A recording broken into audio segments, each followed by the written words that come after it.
Bem-vindo ao podcast da PLMJ. Damos voz ao que interessa, ao que faz mover o país para lá da espuma dos dias. Os negócios, a comunidade, o empreendedorismo, a sustentabilidade, a arte. Partilhamos saber que é feito de experiência e que serve a todos. Move-nos a coragem para imaginar o amanhã e a vontade de criá-lo hoje. Juntos, a comunidade, os clientes, a PLMJ, a Fundação PLMJ, geramos impacto. Fique desse lado. Muito obrigado. Olá a todos, boa noite. Muito obrigado outra vez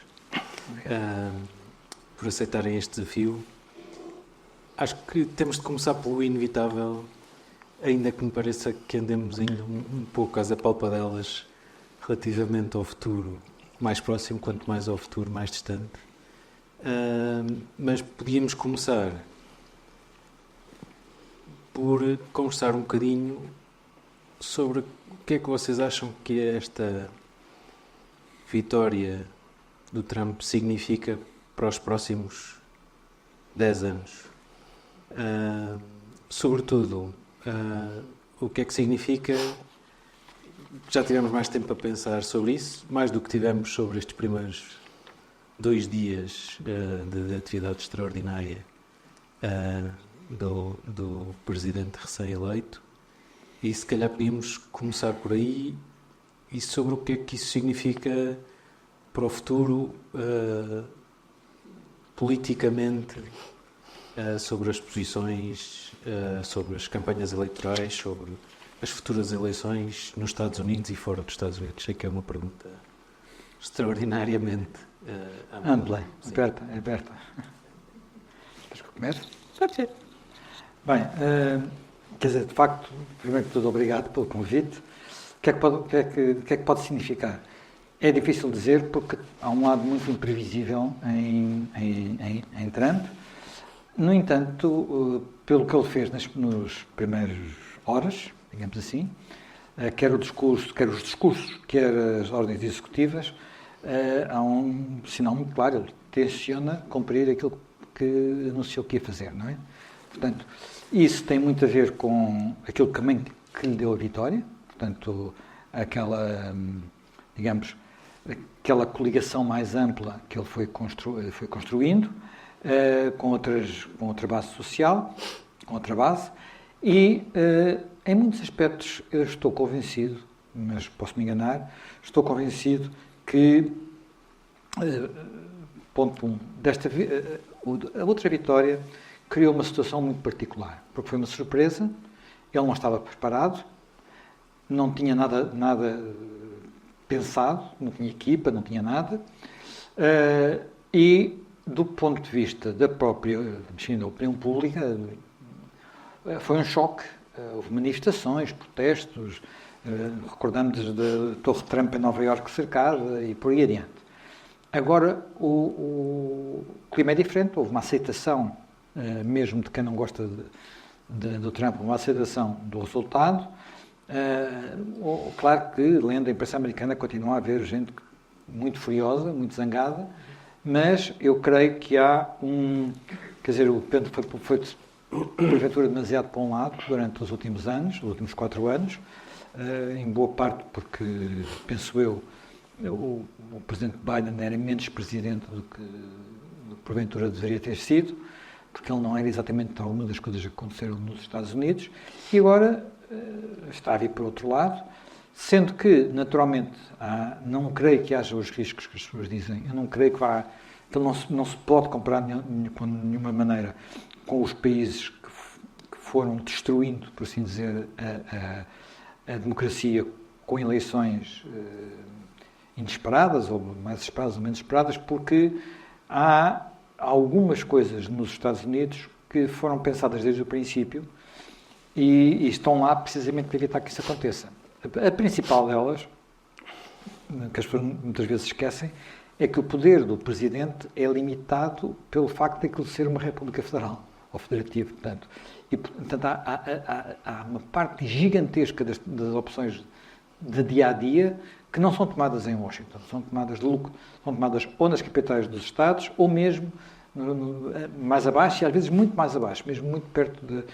E isso limita bastante o poder do Presidente. Mesmo nas questões de política externa, onde o Presidente tem mais poder, na política de defesa, por exemplo, é um país onde não se pode declarar a guerra sem o Congresso votar, não é?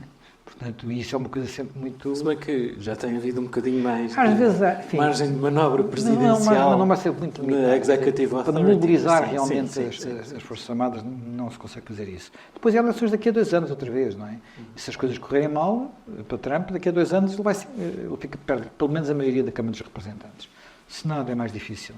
Mas a Câmara tem uma maioria mais dilatada, apesar de correr riscos, e tudo pode ser possível, porque há mais lugares republicanos em jogo no Senado, na Câmara dos Representantes pode acontecer. E, quer dizer, fala-se também muito da forma, portanto, a forma de como funciona a justiça na América é muito diferente daqui, não é? Portanto, há uma parte de juízes eleitos, há uma parte de juízes nomeados, há uma parte de... Não é uma carreira tão autónoma como é aqui em Portugal, tão separada, mas se vai haver... Quer dizer, o Supremo Tribunal sabemos como é, não vai haver alterações, com certeza. Talvez se aproveite, eu admito que haja enfim, às vezes especula-se que pelo menos um dos juízes conservadores pode aproveitar para se reformar agora. Portanto, fazer aquilo que não fez aquela, como é que ela se chamava? Uma juíza democrática. Sim, podia ter feito isso quando o Obama lá estava e, portanto, não teria dado a oportunidade que o Obama teve de nomear 2 juízes. Mas, enfim, não aconteceu. Agora há um que é o Thomas, o Clarence Thomas, que se fala da hipótese dele aproveitar isto para até sair. Porque tem havido alguns debates e algumas questões. Não há sempre, pá, isso não... Com Thomas houve-se desde o princípio, não é? Portanto, na parte dos juízes federais, há muitos que vão ser nomeados seguramente pelo Trump, mas muitos que foram nomeados pelo Biden não se vão embora amanhã, não é? Aquilo não roda tudo. Não roda tudo. Onde eu acho que... E, por exemplo, há aquela... Ainda eu estava a ler coisas sobre isso. Vai ser uma tecno-oligarquia. Bem, o primeiro sinal foi uma coisa que a nós europeus nos devia até atemorizar um pouco, 500 mil milhões de euros para inteligência... não é para inteligência artificial, é para bases de dados de inteligência artificial. Mas a primeira reação foi do Musk a dizer que, calma lá, que isso provavelmente não é possível. Portanto, e aquelas pessoas que estavam ali todas juntas na tomada de posse, aqueles não sei se oligarcas é o termo mais tecnocratas, ou o que vocês quiserem, eles são concorrentes, não é? Quer dizer, até há pouco tempo o Musk estava sozinho a levar coisas para o espaço, praticamente sozinho, não é? Agora já tem o Bezos ao lado, portanto, é um concorrente, portanto, eles também estão a morder-se uns aos outros.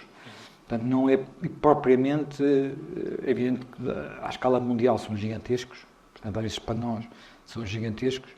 Há ali coisas... Não creio que por aí também vá haver uma concentração maior de poder do que existe hoje, se calhar até vai haver o contrário, não é? Portanto, vamos ver o que é que sucede. Eu creio que, porventura... Olha, eu gostava que esta eleição levasse a Europa a fazer aquilo que ela não tem feito. Mas não creio que também é isso, aí estou pessimista. Acho que não vai acontecer. Em que sentido? Não vai acontecer porque a Europa, para tomar conta de si, designadamente da sua defesa, precisa gastar uma quantidade de rever a sua política orçamental numa dimensão para a qual as opiniões públicas europeias não estão preparadas e ninguém as está a preparar. E, portanto, nesse sentido, quer dizer, na Europa não se consegue chegar a 2% do PIB, quanto mais a 5% do PIB, ou a 3% do PIB, ou a 4% do PIB, que é, quer dizer, exceto nos países que estão, de facto, na linha da frente, a Polónia, a Estónia, a Finlândia, um bocadinho os nórdicos, o resto. Quer dizer, a Polónia tem um exército do tamanho do francês. E esse exército são 200 mil homens. E 200 mil homens é quanto o Zelensky diz que precisa, no mínimo, de soldados europeus para tomar conta do cessar-fogo, se houver um cessar-fogo. Como é que isto vai acontecer? Sim. Não é muito nada mais óbvio. um tema do futuro da Europa do que E a Helena acha que o Trump e o Musk se vão... Primeiro de tudo, como é que vocês se sentem na posição de entrevistados? Sentem-se mal? Porque eu estou muito entusiasmado com esta ideia de me vingar de tudo. Não. Esta é a minha... Todas as perguntas que te fizeram. Não me aflige particularmente. Mas sentem-se bem ou mal? Bem? A única coisa que me aflige é o silêncio do estúdio. Há muitos anos, quando Portugal estava à beira da falência, eu lembro-me que estava no estúdio com uma pessoa que já morreu, que era um jornalista, Miguel Gaspar, e naqueles turbulentos dias houve uma pessoa que o Zé Manuel conhece bastante bem, que era o Presidente do Supremo Tribunal, que estava para dar uma entrevista e por coisas complicadas, porque ele resolveu ir a vários estúdios de televisão naquela mesmíssima noite e ele não... era para aparecer 1 hora e não apareceu. E eu e o Miguel ficávamos dentro do estúdio.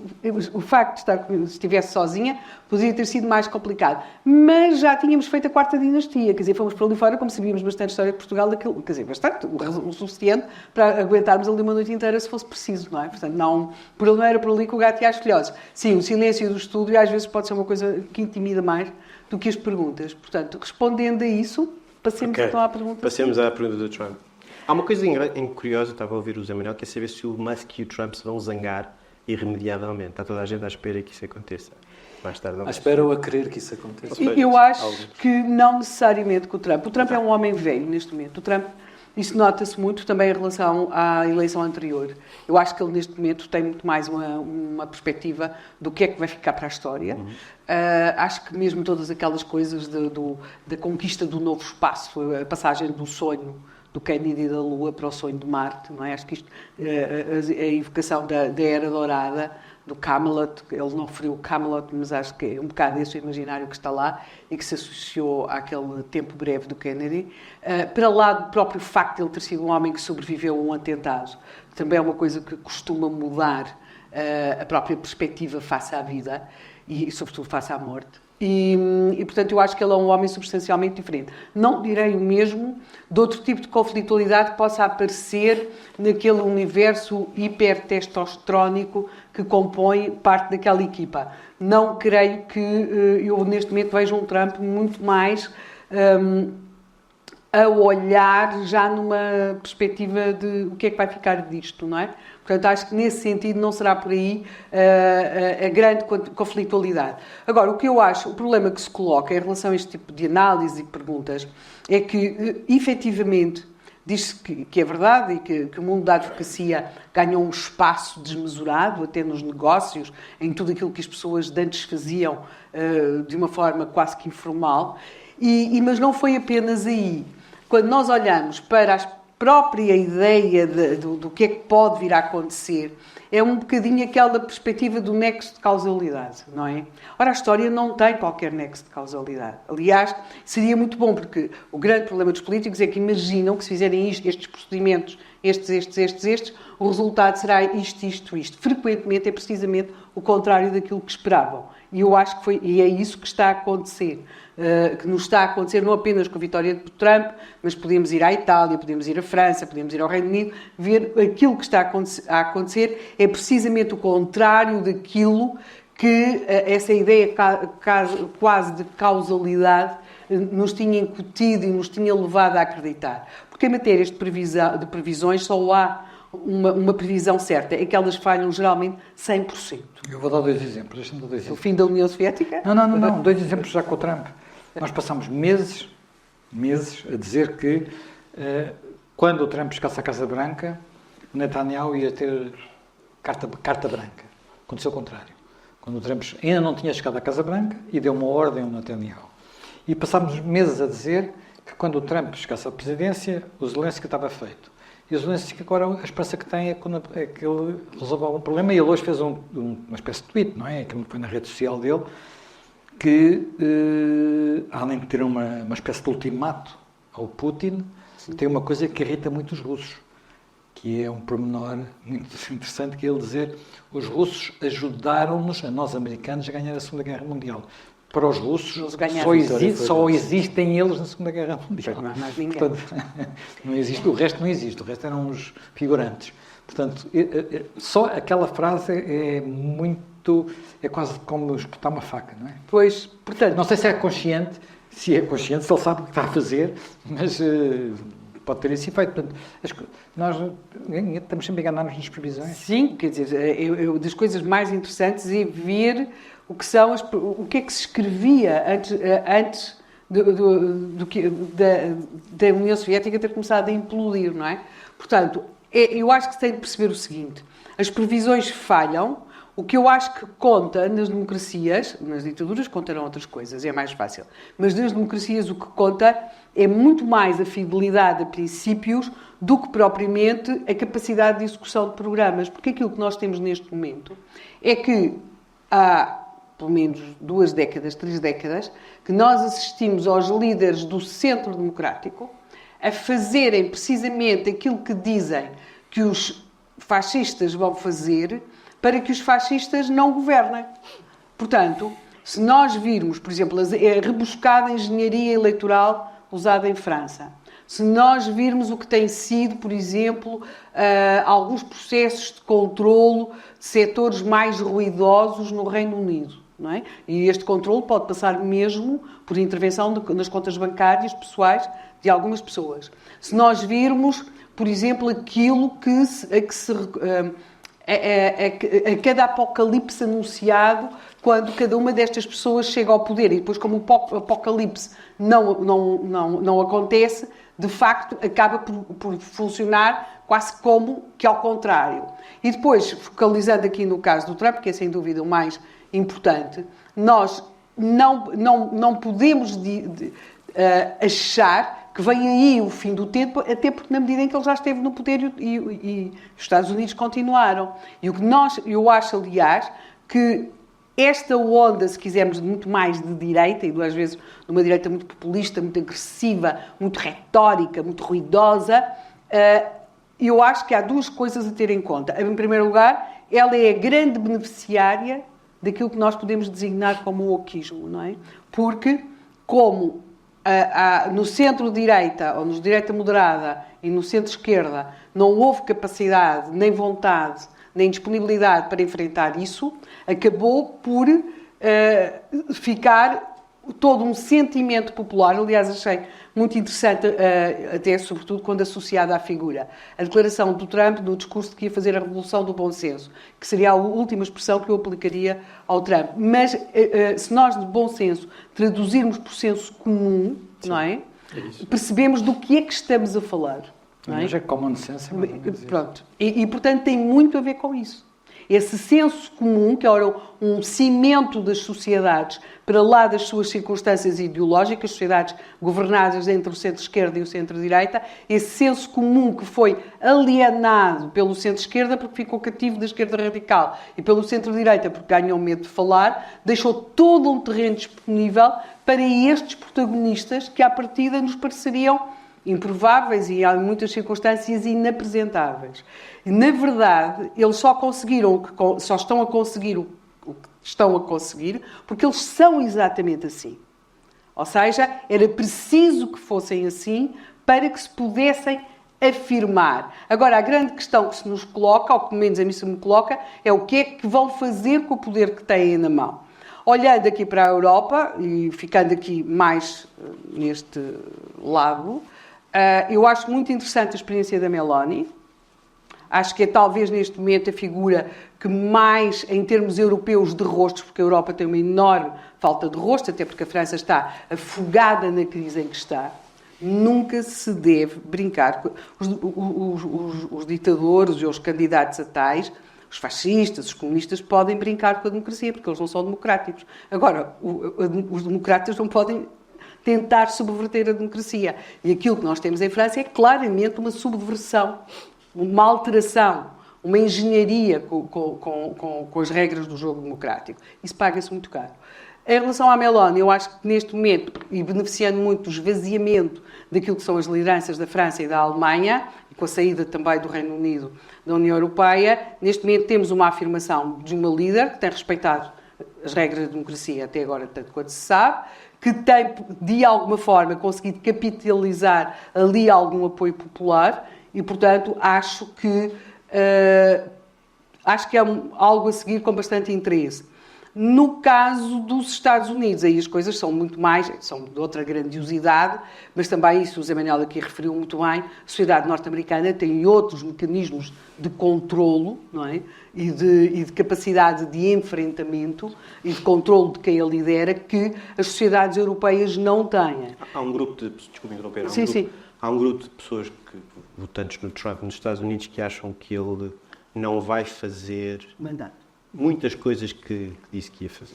Não, sim, mas há uma forma que eles também... votou nele com a esperança de que ele... Mas há uma coisa muito importante... Votaram no Trump, mas acham que mas há uma coisa muito importante nestes líderes, neste tipo de líderes, que é, nos primeiros dias, isto notou-se também com a Meloni, e agora com o Trump, e que é, pelo menos num primeiro tempo, têm de criar aquilo que é um momentum em que respondem aos seus eleitores. Sim. E isso eu acho que é muito visível, ou seja, eles têm de facto de responder aos seus eleitores. Mas só estão a responder a uma parte, porque, por exemplo, agora nos perdões, sim, aos 1.500 pessoas que foram condenadas a 22 anos de prisão, isso não é algo que está longe de ser consensual entre os votantes do próprio Trump. Nem todos há aqui não são 1.500 a 22 anos de prisão. Não, só um dos quais. Há uns que são misdemeanors e que são... Claro. Não tem... Agora, eu acho que há que perceber uma coisa. Nós temos, então, em Portugal, o regime... o hino fundacional da nossa democracia é uma coisa que diz o povo é quem mais ordena. E depois vemos, 50 anos depois, as pessoas furiosas com aquilo que o povo ordena. Ou seja, nós temos de perceber o que é que estamos a dizer às pessoas. Não podemos dizer que o povo mais ordena quando ordena aquilo que era expectável. Portanto, é um bocadinho este paradoxo a que chegamos. Em relação à questão, e apenas sem me alongar mais, eu acho aqui a grande novidade é a questão da tecnologia neste momento. A Europa surge aparentemente cheia de medo e percebe-se porque a história avança por saltos. E nós nunca sabemos de onde é que vem o salto, mas percebe-se claramente que dali pode vir um salto. Não é? Os governos, nós passamos a vida a preparar-nos para aquilo que não vai acontecer, mas para aquilo que de facto acontece, nós somos apanhados sempre de surpresa, sempre com aquele espanto inicial. E neste momento, em relação às questões da inteligência artificial, da tecnologia, eu acho que talvez recomendo, eu falava disto com Zé Manuel antes de vir para cá, para se ouvirem as declarações da Ana Botín, que é do Santander, em Davos, não é? E ela diz que a Europa ainda não é um museu, mas está a caminho de ser um museu. E dá o exemplo, na Europa criam-se empresas, ela do exemplo da vacina Covid, não é? Criam-se, inventa-se, cria-se, mas depois as empresas vão-se embora para os Estados Unidos. Portanto, eu acho que toda esta discussão acontece também num momento em que nós estamos num continente envelhecido e com uma clara percepção do medo do declínio.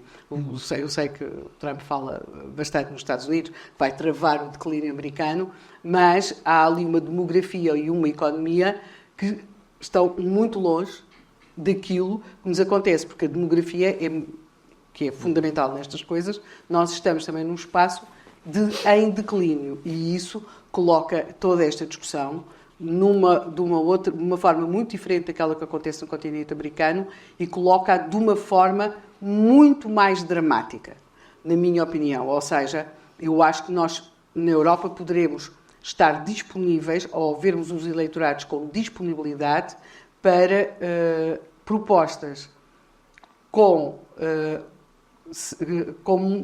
menos tecnologias, mas com muito mais ideologia, o que não me parece que seja um bom caminho. Um dos temas que eu acho que é caro aos dois é o tema da informação, não é?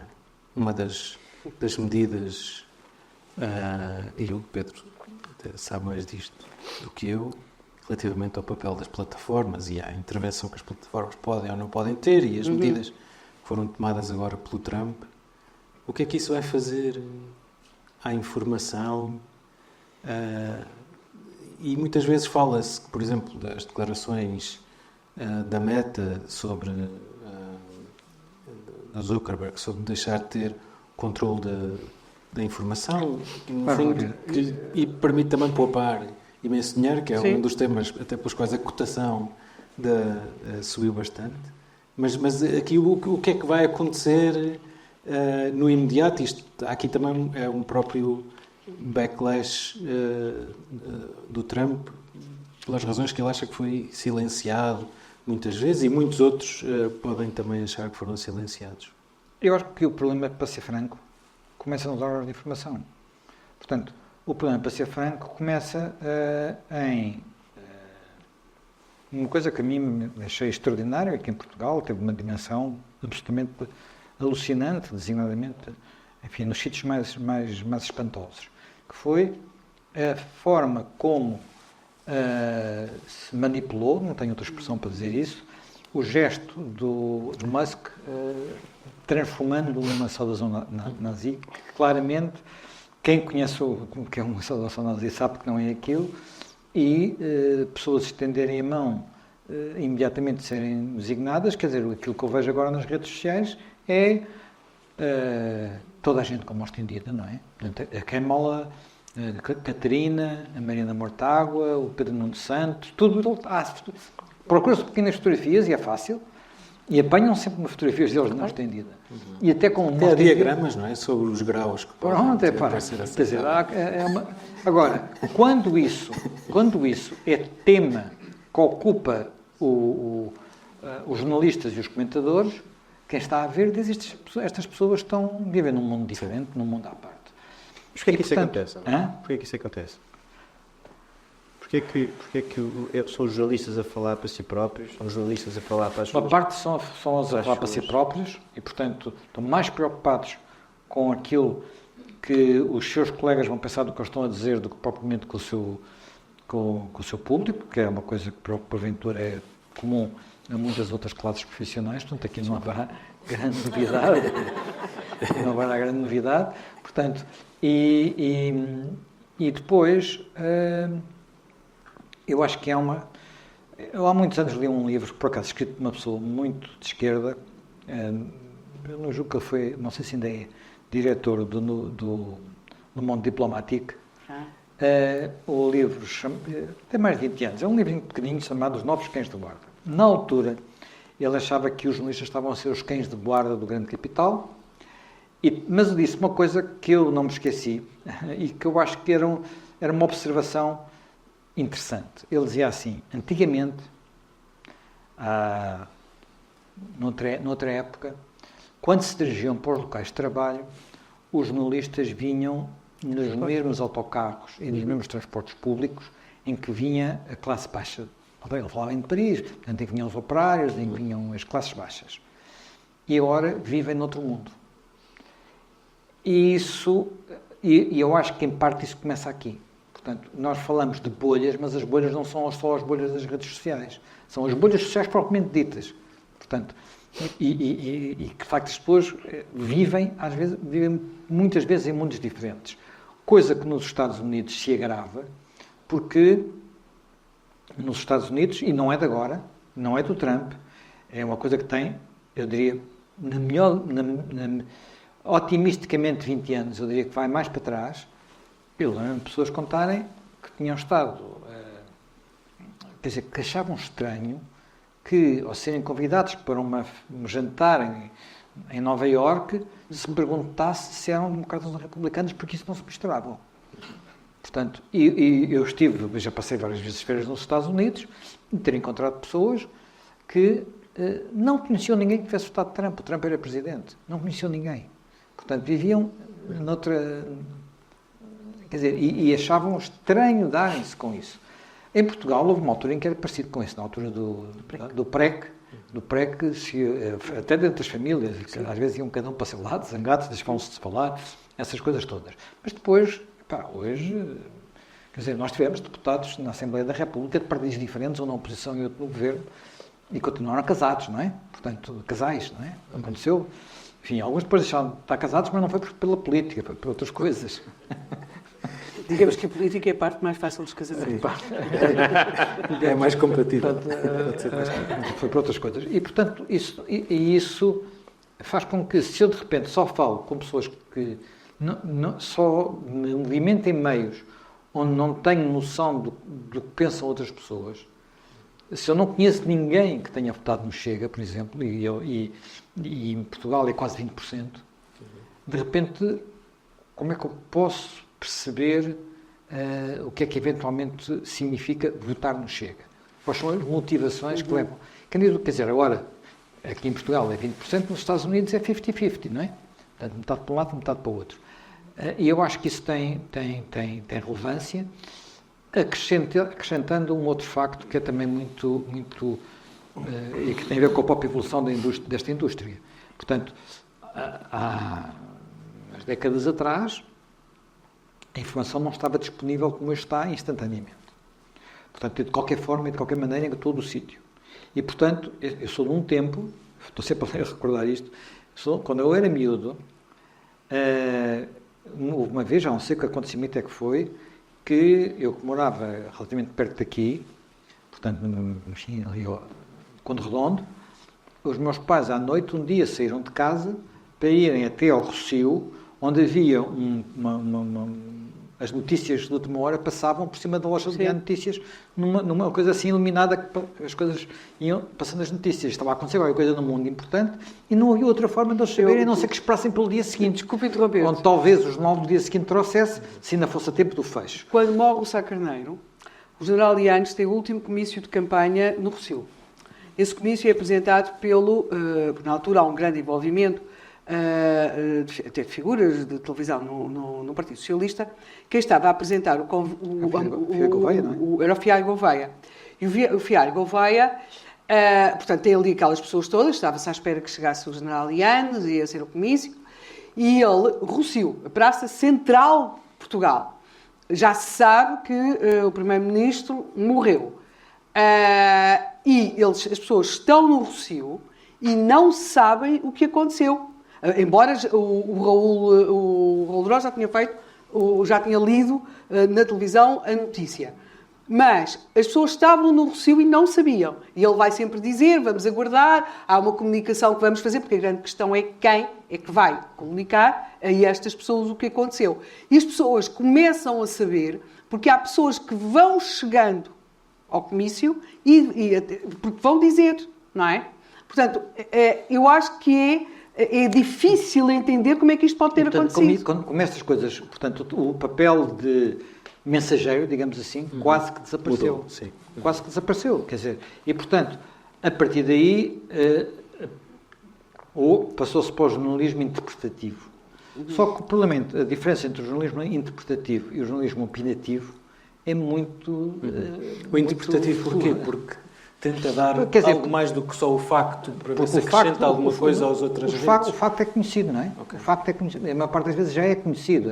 Pode-se acrescentar detalhes, continua a haver notícias em primeira mão, essas coisas todas. Mas há uma massa gigantesca de informação que as pessoas já conhecem.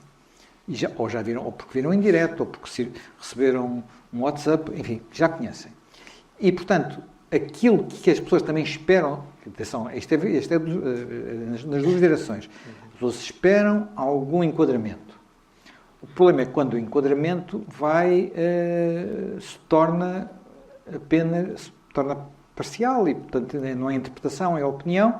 Quer dizer, e nós em Portugal estamos a viver um momento destes que é, eu não sei se passa convosco, eu não consigo aguentar comentários em 4, 5 televisões, 24 horas por dia, com painéis a seguir uns outros, todos a dizer mais ou menos a mesma coisa sempre, porque a essa altura não há mais nada de novo para dizer, não é?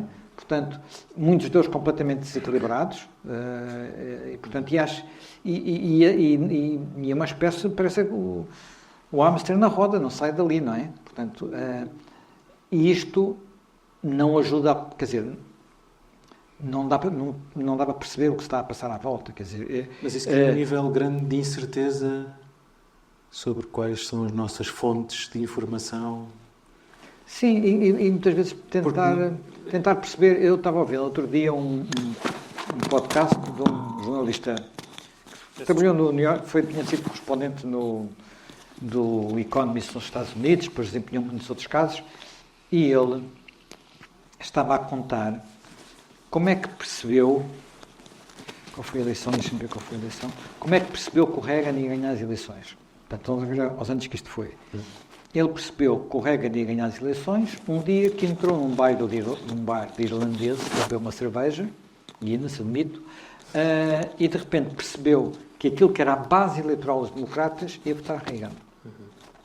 Eu, em 2016, estive nos Estados Unidos e eu estava a ouvir aquilo e estava a dizer, mas foi exatamente o que se passou comigo. Eu fui a Pensilvânia, portanto, a uma zona da Pensilvânia do Rust Belt, fui recebido pelo presidente de uma Câmara, portanto, local, em cujo gabinete estava a fotografia do comício do John F. Kennedy, aquilo é pouco mais que uma aldeia, não é? Uma vila, o que nós quisermos. Até há poucos anos era 70%, 80% de voto democrata. Ele, na altura, não tinha decidido ainda qual era o voto, mas eu percebi para onde é que aquilo ia. Porque ele depois levou-me a falar com outras pessoas, com italianos também, havia um barbeiro italiano, com pessoa que trabalhava na bomba de gasolina, e eu percebi que eles tinham votado toda a vida democrata, e de repente, Hillary não, advogados não, advogados, mas advogados, desculpem lá, foi uma expressão que foi usada, advogados não, portanto, e no dia seguinte, portanto, fui até Pittsburgh, e estava no carro, e de repente começa o discurso do Trump a apresentar, na altura, o candidato à vice-presidência. Eu ouço o discurso do Trump e disse, isto é o que as pessoas com quem eu estive a falar ontem querem ouvir. Portanto, ele não aparece nenhuma sondagem à frente, mas se aquilo que eu ouvi aqui tem alguma colagem à realidade, pode ser que ele possa ganhar. Eu cheguei cá e disse isso a amigos americanos, cá estavam, que diziam que era impossível. Eu, ao princípio, também achava impossível. E depois, para mim, a surpresa não foi tão grande como foi para 99% das pessoas, porque eu sempre... Quer dizer, devo dizer, eu não inventei ir àquele sítio. Eu fui àquele sítio porque o Trump tinha estado lá, e eu tinha visto que o Trump tinha estado lá numa notícia no Financial Times. Portanto, não estava a inventar nada, não descobri nada. Quer dizer, outros tinham descoberto antes de mim. Só que a imprensa americana preferiu ignorar isso. Preferiu não ligar ao assunto. Depois disseram, vamos mudar e agora vamos sair da bolha. E o que aconteceu foi uma coisa extraordinária, que foi como nós hoje sabemos quem nos está a ler, e sabemos, e não, estamos a falar da primeira presidência de Trump. A polarização é brutal, aquilo que traz mais leitores é o que for mais acicatado. Portanto, o que for mais pesado, o que for mais agreste.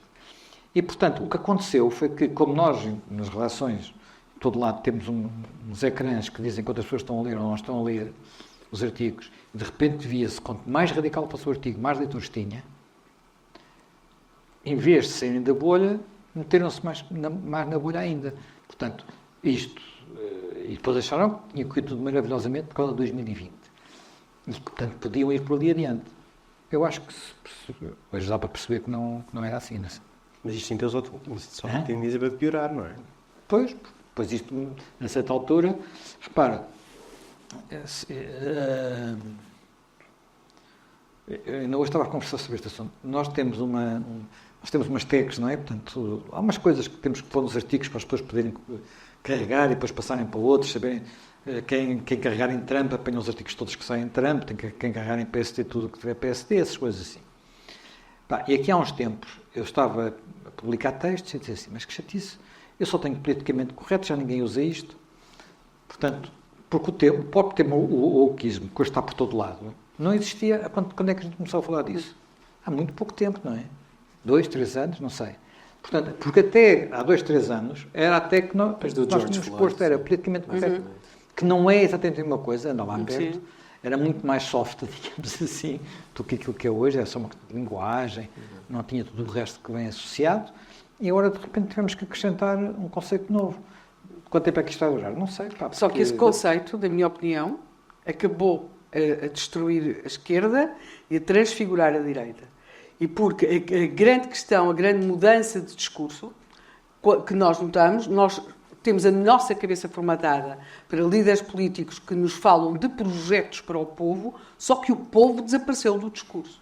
Ou seja, fala-se de comunidades e depois as comunidades vão-se atomizando até se chegar ao ser que nunca nenhum de nós viu, que é o aluno da escola do Porto que se sente lobo e que, portanto, quer ser tratado como lobo na universidade Sendo que há um paradoxo, porque os lobos nunca foram à universidade, portanto, nós não sabemos como é que se pode tratar um lobo que estivesse numa universidade.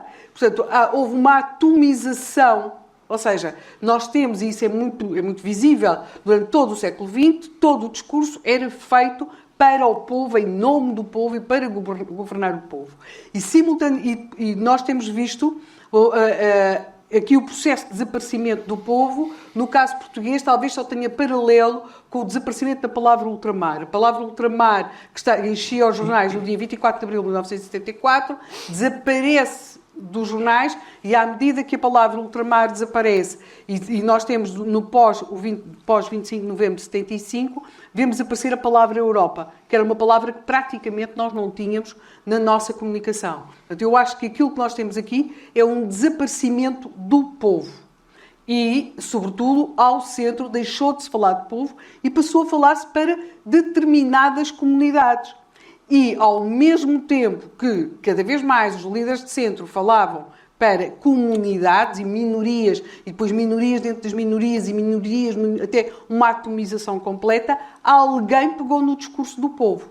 E, quando se percebeu que alguém estava a falar pelo povo, ficou-se muito admirado, muito espantado e anunciaram-se terríveis amanhãs que vão chorar. Mas a verdade é que alguém tem que falar pelo povo, sobretudo porque nós temos sistemas baseados no poder do povo. Se nós tivéssemos poderes baseados no poder de Deus ou de um determinado grupo, a questão não seria tão grave. Mas todos os dias se diz às pessoas que vivem em regimes baseados na vontade popular, um homem e um voto, e depois pretende-se que, sendo assim, a verdade é que só se fala para comunidades e depois para dentro da comunidade minorias e ultraminorias, até se chegar ao indivíduo só. A soma dessas identidades foi expulsando... Sim, o conceito de povo. Por outro lado, e em relação a esta questão da comunicação, todos nós... Fazendo uma coisa que é paradoxal, que é, repara, a questão, o termo identitário começou por ser usado para criticar os identitários de direita, não é? Portanto, vistos os nacionalistas, portanto, que queriam fechar as comunidades dentro de cada nação. Mas foi usado à esquerda. E depois começou a ser usado à esquerda porque todas as pessoas tinham que ter rótulo.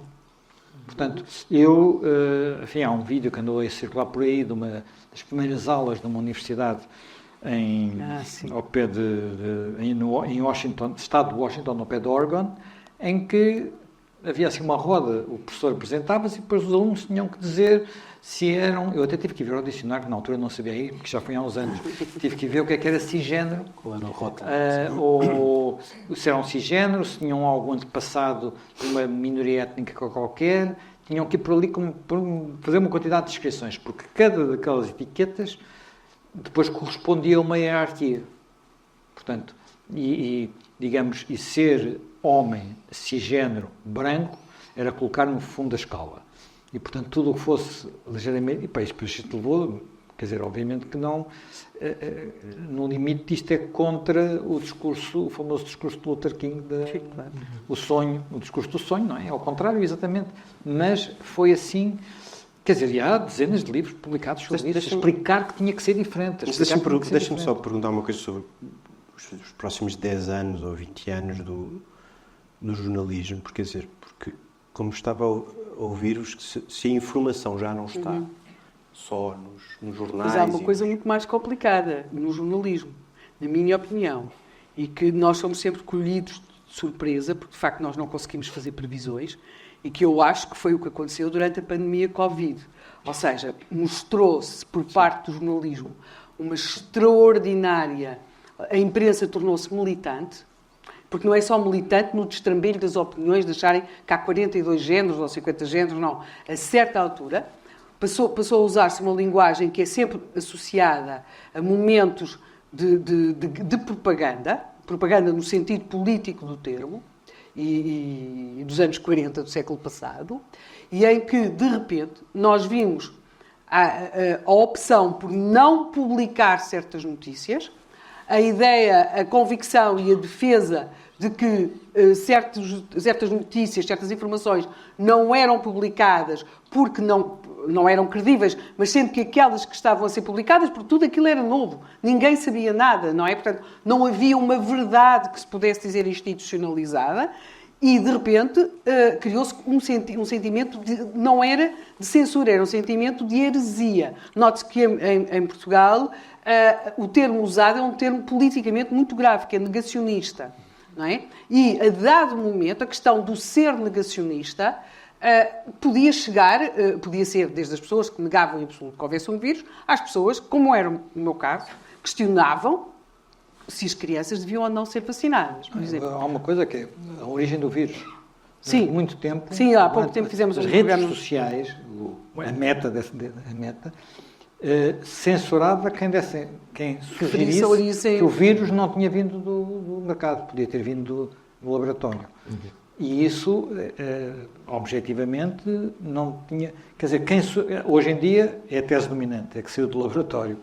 Mas aí houve uma altura que também... Mas houve uma altura que não se podia falar do assunto. Mas também houve um surto de violência contra as comunidades asiáticas no início, não é?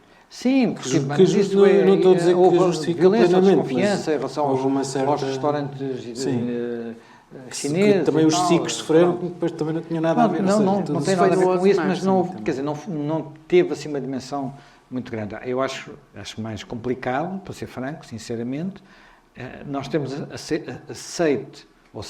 aceitado pacificamente, sem revolta, algumas coisas que nos impuseram, não é? Quer dizer, haver uma senhora que foi comprar um pão numa padaria porque isso podia-se fazer, mas que começou a comê-lo na rua e é multada, uma senhora com pai de 70 anos, a velhinha, como a gente costuma dizer, isso aconteceu em Passo de Arcos, salvo erro, ou aquilo que uma vez me aconteceu a mim, vá lá, não me aconteceu nada, não me multaram, porque fui à praia, costumo ir, num dia, assim como hoje, tempestade desvairada, portanto, fui passear eu sozinho com os meus cães, e quando estava a sair da praia, apareceram os polícias a dizer que eu não podia estar ali. Quer dizer, nem sequer, até tinha o argumento dos cães, mas eu depois dei uma justificação qualquer, e eles também não queriam entrar em coisas, e portanto, aquilo acabou tudo pacificamente. Mas a gente sabe que aconteceu a muitas pessoas nessa altura e aquilo não, era absolutamente disparatado. E, portanto, o que vocês estão a dizer é que... Mas tinha uma origem, que é uma ideia motor da história, não é? Portanto, há muitas sociedades, há muitos regimes que só se mantiveram porque as pessoas tinham medo. Sim, e ainda hoje só se mantém. É preciso ter em conta, até a propósito destas alterações do controle de informação nas redes sociais, as censuras, em geral, não são aplicadas por dizer nós não queremos que digam mal do governo, nós não queremos que digam mal dos militares. A censura é sempre apresentada como uma forma de proteção dos povos. E de proteção, há coisas hilariantes nos recortes de censura em Portugal. Algumas das coisas que, de facto, são cortadas eram mentira. Muitas estavam cheias de erros ortográficos, como os homens da censura passavam a vida a explicar. E muitas daquelas coisas que eram censuradas, mesmo para lá daquelas que eram mentiras, estou a falar só aqui a nível nacional, tinham muito a ver com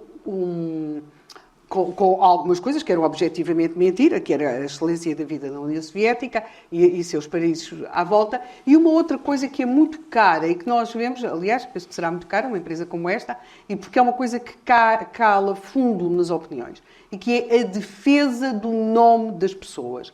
Muitas vezes aquilo que se escreve nos jornais, de facto, põe em causa a reputação das pessoas, o bom nome das pessoas, que aliás é uma coisa que em Portugal se preza mesmo muito. E, portanto, a censura aparece como um apaziguador da sociedade. Nos anos 40, 50, boa parte da censura não é para cortar notícias que digam muito mal do Salazar. Boa parte da censura corta notícias que põem em causa a harmonia da sociedade. Por exemplo, problemas, realmente este género de coisas, assim, sei lá, e esta é verdadeira, embora seja um bocadinho anterior, aquele prédio em Coimbra, que é do doutor não sei o quê, é uma vergonha, está no estado público, pode cair em cima das pessoas, ele lá na universidade diz umas coisas, mas aqui aquilo está o chiqueiro, são ratos, ratazanas, e aquilo pode cair em cima dos transeuntes. Isto é cortado na medida em que já temos o problema do prédio estar um chiqueiro, mas também da identificação do seu proprietário. Depois temos muitas das notícias que, de facto, são alvo de corte, são as notícias sobre crimes. Crimes mesmo, crimes de delito comum. Porque o delito comum mostra muito daquilo que são as maleitas de uma sociedade e, às vezes, os crimes entre famílias, que era uma conflitualidade que existia muito em Portugal. E, portanto, não convinha dar essa imagem de um Portugal onde as pessoas se matavam daquela forma, muitas vezes por questões de água, de terra, de extremas e esse tipo de coisas. Portanto, as censuras são sempre vistas como ou aqui, nestes universos em que nós nos movemos, como uma forma de evitar a conflitualidade e o ódio na sociedade. Eu tenho, em relação a esta matéria, uma postura, provavelmente não será a mesma do José Manuel, mas é que é quase libertária. Eu acho que se deve escrever, seja em que suporte for, aquilo que passa pela cabeça das pessoas, embora muitas vezes passem as coisas mais desaustinadas que possa existir. E depois cabe aos outros poderes, não é? Zelar para que os efeitos mais perversos daquilo que se escreve não tenham os resultados nocivos, como seja agressividades, violências ou outras coisas. Porque se nós começarmos a pensar, nós nunca teríamos deixado o Luís Pacheco escrever o que escreveu. O homem era abominável e escrevia coisas abomináveis, contudo escrevia muito bem. Se nós vamos pensar... Era pedofilia óbvia, não é? Se nós vamos pensar que não se deve escrever isto porque o seu resultado social pode ser aquilo, nós vamos acabar a só ter o Diário da República e a bula dos medicamentos. E depois há ilusões, não é? Eu estava a ver agora, o Sanches falou hoje em Davos, muito preocupado com as redes sociais. Então, é natural, com os casos todos que ele tem, não é? Portanto, propôs medidas que achava que a Europa devia adotar, e uma das medidas é acabar com o anonimato. Eu não gosto do anonimato, mas... Também é protegido.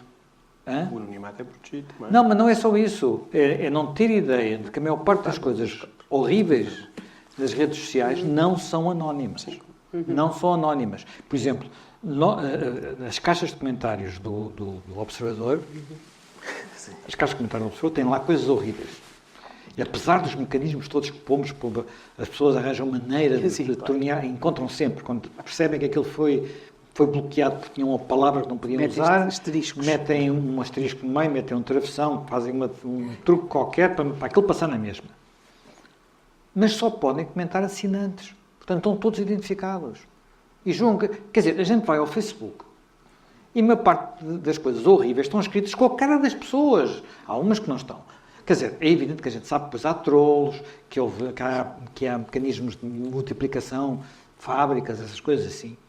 Mas o grosso do tráfico é feito com a cara das pessoas. Portanto, e isso não as inibe. Por exemplo, há quem ache que uma discussão que existe, que as plataformas de redes sociais deviam exercer um verdadeiro controle editorial análogo ao controle que as empresas jornalísticas... As plataformas, as redes sociais... Mas não é isso que estão a defender. As pessoas não têm sequer...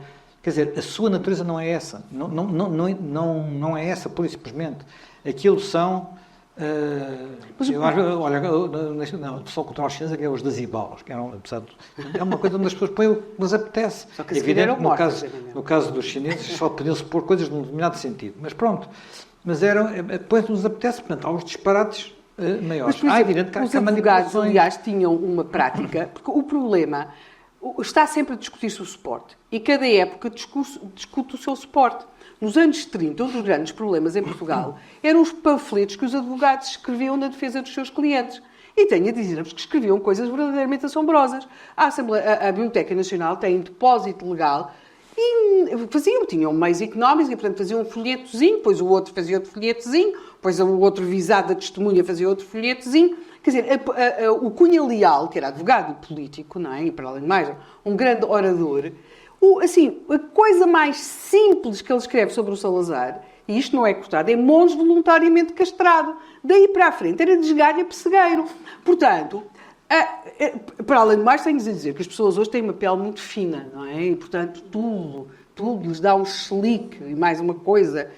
Portanto, acho que hoje estamos a discutir aqui as redes sociais, tal como no passado se discutiram estes panfletos, que em alguns casos eram verdadeiramente ofensivos.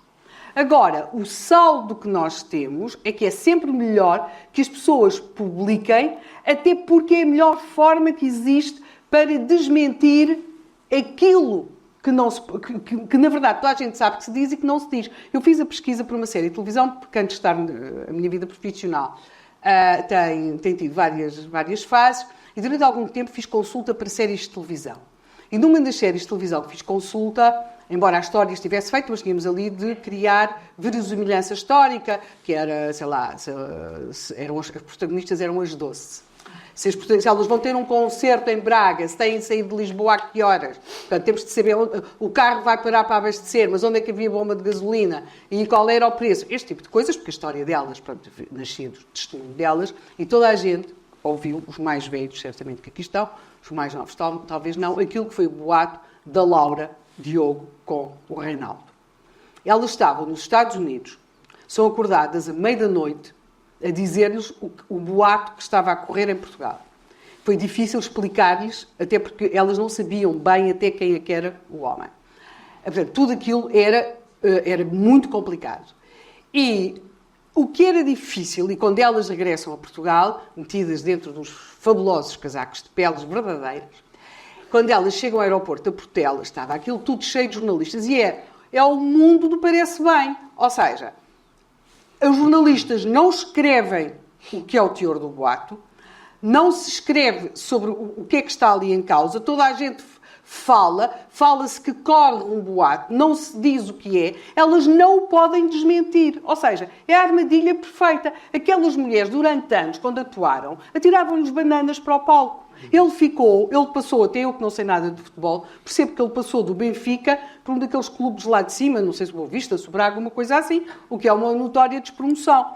Portanto, há aqui, o pior de tudo, são estas hipocrisias do parece. E a ideia de que isto começou tudo agora. Claro. Por exemplo, nós temos neste momento nas redes sociais, quando aconteceu aquilo no Palácio do Gelo em Viseu, eu comecei logo a receber de coisas que era os suecos estão aos tiros no Palácio do Gelo em Viseu. Os suecos têm a mania de ir para os centros comerciais com os filhos e com as mulheres e depois desatam todos aos tiros. Realmente os suecos têm um comportamento inadmissível. Portanto, é óbvio que toda a gente sabe de quem é que se estava a falar, não é? Porque estes procedimentos são habituais nas sociedades que têm censura, não é? Portanto, há aqui... É como se tudo, era isto que o Zé Manuel estava a dizer, é como se tudo tivesse começado agora. Não, tudo isto já começou há largo tempo. Mas essa censura é imposta pelos próprios jornalistas. Não é heteroimposta. Tens ideia, as pessoas têm assim, mas há o problema das fake news, há o problema das notícias falsas. E isso pode ter consequências inacreditáveis. Pois pode. Agora, o que é que isso tem a ver com as redes sociais? Qual foi, eu costumo dar sempre este exemplo, qual foi, porventura, a fake news, portanto, a notícia falsa? Falsíssima. Falsíssima. Estamos a pensar na mesma. Espero que sim. Que maiores consequências teve na história da humanidade e continua a ter. Os protocolos de sábios de Sião. Que eram uma invenção. Ajudaram a que houvesse o Holocausto. Que é uma mentira disseminada, propaganda, quer dizer, alguém inventou aquilo e que ainda hoje alimenta antissemitismo no mundo árabe, pelo menos no mundo árabe, não sei se no resto do mundo ainda continua a alimentar. Portanto, no outro dia estava a ler outras coisas precisamente sobre isto de fake news e alguém dizia, mas vocês não têm noção das dezenas de milhares de mulheres que morreram na Europa quando, na sequência da invenção da imprensa de Gutenberg. Mas como? Não é uma das maiores invenções da humanidade. É. Mas serviu para dizer que havia muitas bruxas. E houve uma caça às bruxas, e na caça às bruxas foi tudo. Porquê? Porque era fácil, com a imprensa, espalhar uns panfletos, que antes não se conseguia, não é? Ninguém conseguia fazer isso, não havia copistas suficientemente rápidos, e aquilo levou a dezenas de milhares de julgamentos, e mulheres queimadas. Portanto, agora dizer, isto começou com as redes sociais. Bem, nós somos o país. Acho que aqui a distinção é o que é que são informações que são feitas para parecer notícias e que são falsas, que é um tema, e o que é que são afirmações feitas sabendo que são falsas, mas essa bolha também permite que ela não saia dali, que não haja uma confirmação. Há de tudo, não é? Há de tudo. Porque nestas coisas... Não estou a dizer que sejam as duas controláveis, mas se calhar são combatíveis de formas diferentes. Sim, porque nós não podemos... Quer dizer, o vento não se para com as mãos, não é? Portanto, não vamos dizer assim... voltando à imprensa de Gutenberg, se calhar se não tivesse havido a imprensa de Gutenberg, não tinha havido Lutero. Se não tivesse havido Lutero, não tinha havido a Guerra dos 30 anos. Se não tivesse havido a Guerra dos 30 anos, para a Alemanha uma catástrofe tão grande como a Segunda Guerra Mundial. Portanto, mas isso é razão suficiente para eu dizer, para fazer o que os chineses fizeram, já tinham inventado a imprensa e mantiveram-na controlada, não é? Os chineses inventaram a imprensa de caracteres móveis 200 ou 300 anos antes de Gutenberg. Mas como não havia um controle centralizado pelo imperador, então ficou ali. Sim, a questão aquilo permite... ou podem queimar os barcos. Ou seja, as sociedades podem ter, perante a descoberta e a inovação, exatamente isto, não é apenas na imprensa, é em outras coisas, e de facto eles tinham armadas muito melhores que as nossas caravelas, não é? Só que mandaram-nas voltar para trás e destruíram-nas. Portanto, eu acho que é pensarmos...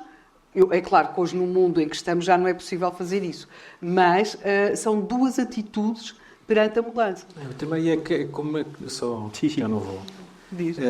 como é que... O que é interessante, não é? Como é que eu acho que não é resoluva, o que é interessante é que, por exemplo, para os políticos podiam estar numa situação em que diziam meias verdades ou a parte da verdade que lhes interessava, não é? E eu acho que há um fenómeno interessante de ver que acontece especialmente com o Trump, que ele é capaz de dizer, dar uma informação que nem sequer é meia verdade, não é verdade, é mentira. E é zero beliscado por isso eu acho que é... eu acho que em boa parte. Ou as pessoas olham para outras coisas que ele diz e ignoram. Ele só pode agradecer aos seus detratores. Quando acabou o discurso do Trump, a CNN fez um fact-check dizendo que ele tinha dito 3 mentiras. Eu fui ver e podemos dizer o seguinte, eram só parcialmente, eram aquilo que a gente poderia chamar inexatidões. Mas eu vi no outro dia um fact-check publicado num dos principais jornais portugueses, dizendo que era mentira que Portugal estivesse a caminhar para ter 15% de imigrantes. Ora, porquê? Porque a última vez, na última contagem, havia 11%. E, portanto, como é que se pode dizer que estamos a caminhar, que são 15%? Naquele caso era o Ventura, tinha dito, não era que já havia, era que estávamos a caminhar para haver, e na altura em que esse fact-check foi feito, provavelmente, neste momento, se calhar já há. Quer dizer, porque basta contar os que estão legalizados, que são 1 milhão e qualquer coisa, com os 400 mil que estariam para legalizar, enfim, há muitos que a gente sabe que entraram e saíram e, portanto, não tem noção clara disso. Mas bastava outro ano igual ao ano anterior para estarmos nos 15%. No entanto, como não era o Ventura e como era preciso dizer que ele era mentiroso, quer dizer, no fim disto, quem é que fica... Quer dizer, a maior parte das pessoas não faz contas e não olha muito para isso e nem sabe os dados. Mas há pessoas que percebem, não é?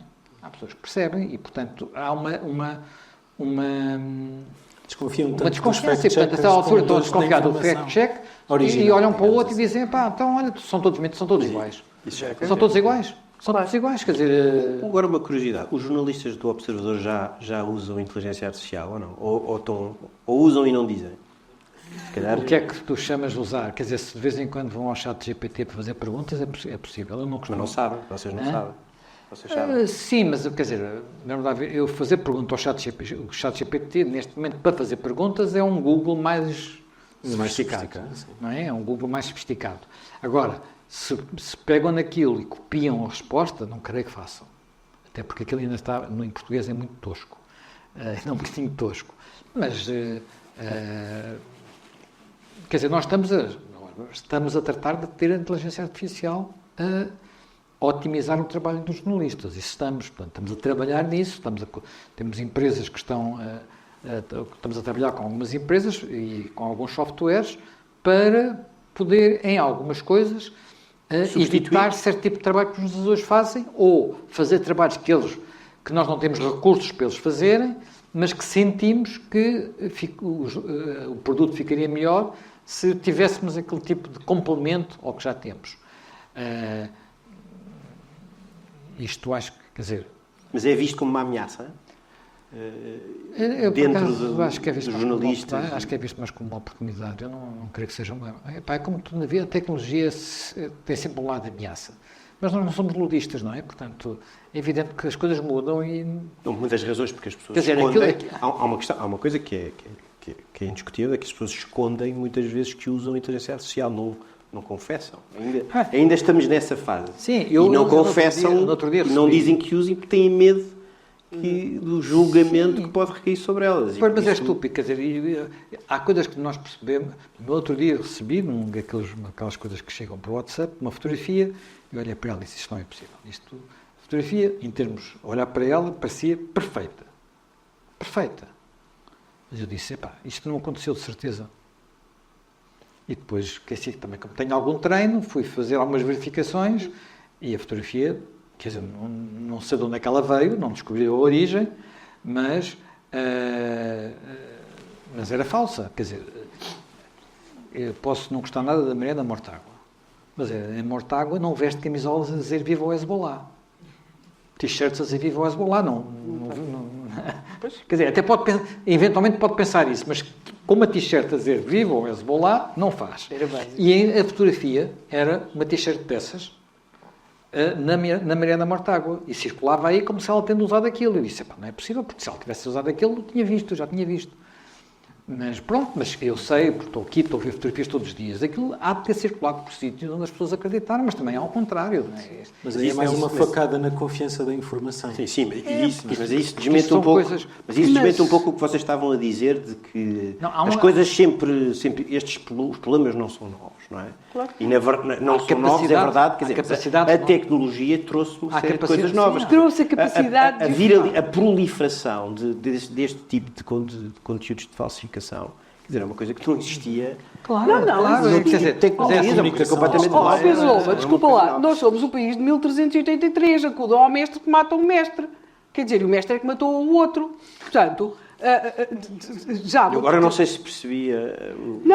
quer dizer, o povo de Lisboa foi chamado ao Paço Real porque iam matar o mestre. Na verdade... Mas não foi chamado por telemóvel. Mas foi chamado pelo telemóvel da época, que era um homem a cavalo a correr em Lisboa, que era o mundo da época, era a bolha da época, não é? Portanto, este uso da mentira sempre aconteceu, não é? E o que acontece, o que o nosso mundo globalizado trouxe hoje, é uma questão de diferença de escala. O massacre dos judeus de Lisboa também é uma mentira. O massacre dos judeus de Lisboa. Não é só uma diferença de escala, quer dizer, é de escala. O telemóvel é mais do que escala, quer dizer, há uma interpenetração entre a nossa, a partir do momento que há isto, há uma interpenetração entre a nossa vida, as nossas rotinas e a tecnologia, que é uma coisa completamente nova, quer dizer... Eu acho que aliás, às vezes fala-se em ciberespaço, por exemplo, que é uma expressão completamente morta, porque já não existe isso, quer dizer, o que existe é algo que está no meio entre... Vocês são advogados. Uma das coisas que eu ouço de vez em quando queixas é que as sentenças em Portugal são demasiado longas. Mas isso não é culpa dos advogados, é dos juízes. Eu sei, é dos juízes. Agora, mas eu pergunto, não sei se existe este estudo feito. Antes de haver o copy-paste, exatamente, elas seriam tão grandes? Já eram assim tão grandes? Eram muito grandes, depois havia partes inteiras manuscritas e a máquina eram também. Gigantes, quer dizer, porque hoje os tempos são absolutamente descomunais. Sim, está bem, mas estou a falar de sentenças, não estou a falar de processos, estou a falar de sentenças. Sim. Um juiz que de repente faz sentenças de 100 páginas e que uma boa parte daquilo é citar legislação e doutrina e por aí adiante. Que provavelmente ele já usou em áreas específicas, já usou aquilo 1000 vezes. é escolher, e aí não há inteligência artificial, quando houver ainda vai ser mais fácil, não é? Agora, tudo tem riscos, como é óbvio, mas tudo também tem proteções. Quando os elétricos substituíram os americanos em Lisboa, toda a gente achava que ia morrer eletrocutada. Quer dizer, toda a gente. Foi o tema da discussão em Lisboa, era morrer eletrocutados. Porquê? Ninguém conhecia a eletricidade, aquilo de facto podia matar as pessoas, mas obviamente que depois a máquina que chegou já não quer dizer que não tivesse havido acidentes, seguramente que houve. É parecido com o outro tema agora dos carros elétricos dentro da água. Sim, há muitas Acho que agora podíamos abrir ao público em geral para questões. Já não temos muito tempo. Não? Ninguém? Uma questão É sempre o primeiro que é mais difícil. Portanto, se alguém puser o dedo no ar é mais fácil. Alexandre oferece. As pessoas têm de ir para casa. Está bem, eu posso fazer. Sem ser o Trump, quem vão ser as personalidades da década? Da década? Sim, da próxima década? Em Portugal vai ser o homem. Olha, em Portugal não sei. Em Portugal não sei dizer. Portugal está muito confuso. Não sei mesmo dizer. Portanto, não arriscas? Não arrisco. Mas achas o único que eu estou a ver é aquele que eu não gostava que fosse, que é o Almirante. Portanto, que é o favorito para a presidência, e se for eleito são 10 anos, não é? Portanto, é o homem da próxima década. Na Europa, eu acho que há figuras que estão em ascensão e que vão ter de certeza relevância. Algumas são, não faço ideia se vão ter muita, se pouca, outras já estão, quer dizer, algumas são mulheres, não é? Portanto, não vejo que a Meloni desapareça de um momento para o outro, mas Itália é sempre uma coisa muito inesperada. Não sei até que ponto é que ao lado a Ayuso vai ter importância, mas aquilo em Espanha vai ter que dar uma volta qualquer, não se pode manter assim tal como está. O futuro chanceler alemão porventura vai ter um papel muito importante, mas não sei até que ponto é que vai conseguir dar a volta à Alemanha, porque é uma coisa difícil.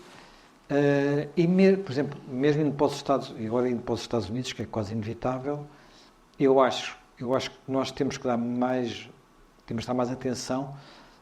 Aquilo muitas vezes é muitíssimo mais denso e profundo do que a caricatura do Trump, naturalmente, que esse não é nem denso nem profundo. Mas o vice-presidente tem uma densidade completamente diferente. Não sei se vai ter capacidade, e nem sei se tem alguns aspectos que a mim até não me assustam, me distancio mais dele do que do Trump, porque ele tem um lado mais protecionista, por exemplo, e coisas desse género. Mas há uma pessoa que damos muito pouca atenção. Eu no outro dia ouvi uma entrevista com ele e fiquei muito impressionado, que é aquele que vai ser, não sei se já é, o Speaker da House, portanto, o republicano que tem um nível diferente do que existia antes. Do lado dos democratas, aí a dificuldade é que eles até tinham alguns nomes, mas não sei se vão conseguir sobreviver, não é? Porque aquilo tem de sobreviver. Porque havia um texano que tinha tido uma resultado sobre o Texas. A América pode mudar de uma forma inesperada nos próximos anos se o Texas mudar de cor. O Texas pode mudar de cor por causa da imigração da Califórnia para lá. E de repente há um big state que passa a ser azul e de repente isso muda o equilíbrio político todo na América e a velocidade de imigração. Votantes do Gavin Newsom passam para o Texas. O quê? Votantes do Gavin Newsom, do governador. Sim, portanto, o Texas pode ser aqui um estado que nós não ligamos muito, mas pode ter uma importância. Porque, reparem, há 20 anos o estado pivô era a Flórida. Hoje em dia ninguém fala da Flórida. Portanto, mas foi decisivo nas outras eleições seguidas. O Texas pode vir a desempenhar esse papel. Portanto, há ali evoluções que são difíceis de prever, não faço ideia se alguns destes nomes que se falaram agora têm futuro. Vai haver ali uma tensão dentro do Partido Democrata entre os setores mais, digamos, aquele setor ligado à Cortés não desapareceu e não sei até que ponto é que ficou abalado suficientemente para perder peso, porque isto, vamos lá ver, estas coisas nas universidades não vão desaparecer de um dia para o outro. Não vão desaparecer de um dia para o outro. Tenho um amigo, uma amiga, neste caso, porque o marido já morreu, americana, Caneta, que ela estava assustada com o que a Caneta andava a fazer, ela na Universidade de Chicago, salvo erro. Portanto, por causa da história da Palestina. Não que ela fosse uma pró-Israel, ela, a minha amiga, mas por causa da loucura completa em que aquilo tinha entrado, e a miúda, que era uma miúda, deve ter 20 anos, 20 e poucos anos, uma família super politizada, enfim, todos democratas naquele caso, mas nada daquele género, e de repente ela nunca tinha ligado nada à política e de repente descobre no extremo dos extremos, não é? Portanto, isto que influência vai ter isto na evolução do Partido Democrata, não sei, e os dois partidos são muito, como é que eu ia dizer isto? São muito coligações e, portanto, a evolução dessas coligações são difíceis. Na Europa há um outro ponto de grande interrogação para mim. Eu gostava de ter uma surpresa no Reino Unido com esta senhora negra que agora dirige os conservadores, até por ser senhora e por ser negra. E por aquilo que ela pensa, porque também ela tem um pensamento também bastante bem estruturado, não é apenas... Eu gosto muito da escrita de Boris Johnson, mas o Boris Johnson tem um lado esgroviado, não é? Não é só o penteado. Okay? Não é só o penteado. São muitas coisas. São muitas coisas. Mas a Helena arrisca nomes para Portugal, para a próxima época, porque o José Manuel fugiu um bocado de Portugal. Mas não foi de propósito, não estou a dizer que foi andando. Não, eu acho que em Portugal vamos ter surpresas, ou seja, eu acho que estão a aparecer, eu chamo-lhes miúdos, tendo em conta a minha idade, mas eu acho que a direita irá ter certamente novos líderes que, portanto,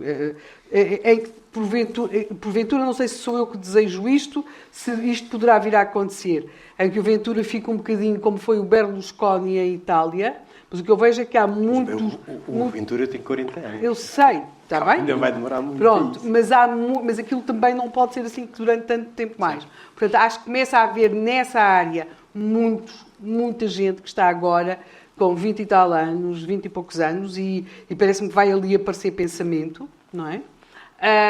Tenho uma preocupação séria com uma possível radicalização do Partido Socialista à esquerda, porque acho que isso certamente dá-lhes a líderes muito aplaudidos durante algum tempo, mas tira-lhes um número muito significativo de votos. Portugal é um país, pela forma como o próprio regime foi criado, na minha opinião, precisa de um Partido Socialista que seja alternativa a uma direita que, na minha opinião, não deve ter vergonha de ser direita.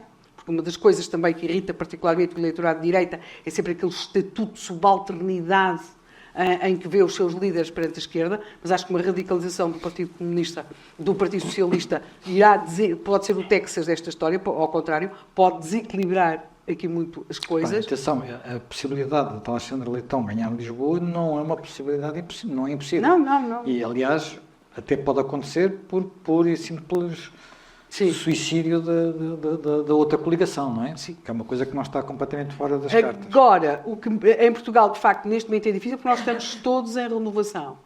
Eu acho que muito daquilo que nós aqui falamos, em termos globais, passará, de facto, pelo sucesso ou pelo insucesso daquilo que o Elon Musk e mais 2 outras pessoas conseguirem naquela sua perspectiva sobre o que vai ser o futuro tecnológico da humanidade. Ou seja, pensava que era irmos todos para Marte. Uma pessoa olha ali e vê que há ali qualquer coisa diferente.